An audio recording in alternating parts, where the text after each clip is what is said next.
Welcome back to my channel, guys. It's me, Irvin, with another manga chapter review. This is going to be on a new series that I'm very interested in continuing to review for you guys. It is being released by Shonen Jump, so you guys can check out the first chapter for free. That's kind of how they run their system there. I think the first 3 chapters tend to be free, and the 3 latest ones. So I think once they pass chapter 6, that's where it gets a little bit trickier to read, but I pay for the subscription. So anyways, this is going to be on Super Smartphone, and it is one that some of you guys have been talking on my Discord about. I haven't had a chance to go and jump in and talk to you guys about it, but I will today. Now that I've actually finished the first chapter, I can actually talk about it. But it was recommended by them, and I really think this is actually a series to keep your eye on.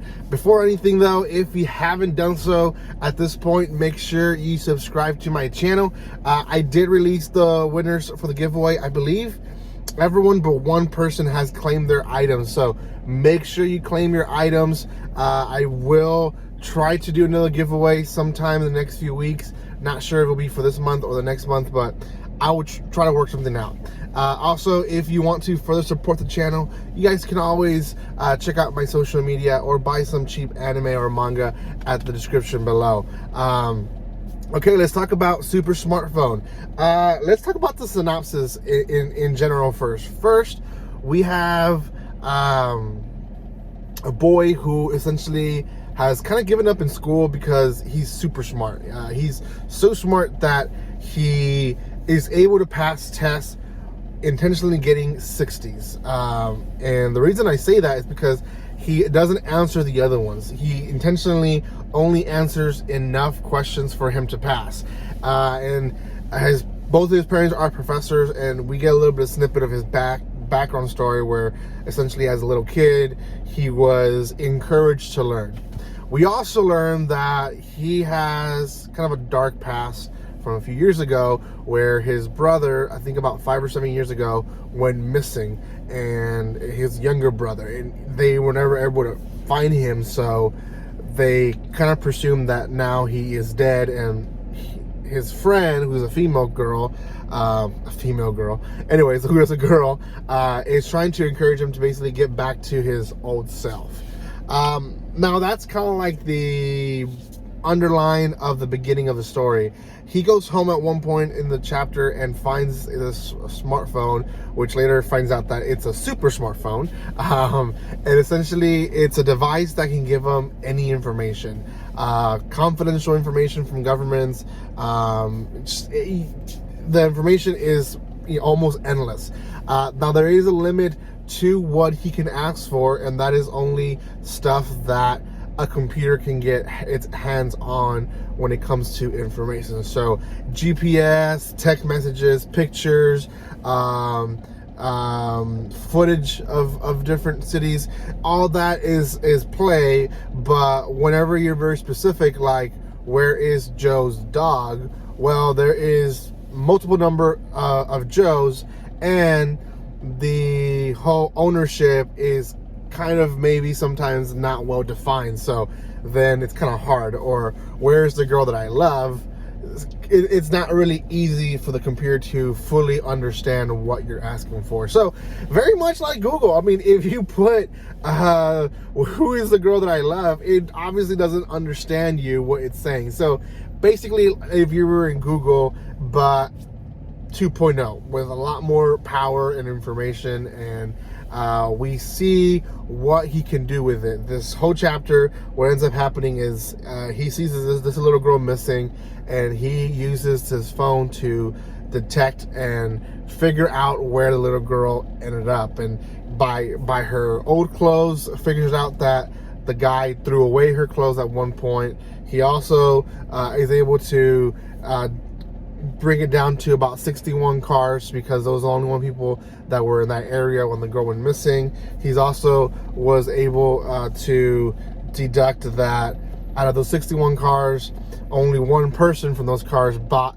a lot of clothes, and it's very highly suspicious because it's an older guy with no family. So why is he buying little girl clothes? So obviously they arrest him, the little girl is safe, And that, in a nutshell, is the first chapter. Now, I obviously let out a lot of information, but also it's because I want you guys to read it. But itself, you see that there's limits. We also don't know where the smartphone came from, and it keeps repeating to him that he needs to collect points. So every time he uses it, he collects points.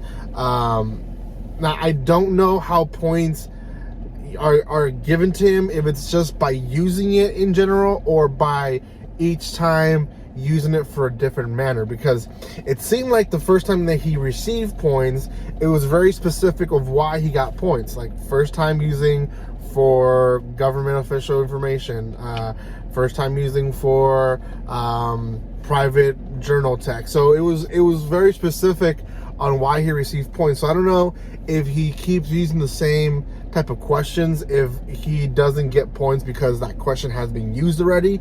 So there's that one unknown thing. And the other thing is, he doesn't know either, we don't know, is why is he collecting points. Lastly, he does try to start looking for his brother, and there is no information for him. And he's like, there's no police records, there's no articles, like there should be a lot of stuff that is still kept in the internet. How come nothing's popping up? That's the weird part. And he kind of concluded with the idea of the smartphone is not letting him research about his brother yet, because the smartphone wants him to collect the points, and if he finds where his brother is, there's not much use for the phone anymore. So pretty good conclusion. I personally thought it was a pretty good chapter. First chapters are hard for me to sit down and read all at once because there's 60 pages most of the time, 55 I think this one. Sometimes I read half here and then half the next day. This one was one that I read straight through. That's how good of a series it is. I think someone was comparing to Death Note. I don't know if it's comparison to Death Note, but I do know that he has this device. He can use it for good, but I feel like at one point he's going to start using it for bad, or he's going to fall on the hands of someone who's going to use it for bad. So I'm excited to see. I'm excited to see what happens with the series. For now, I definitely agree with my Discord. I'm going to give this one an 8 out of 10. It was a great, strong start.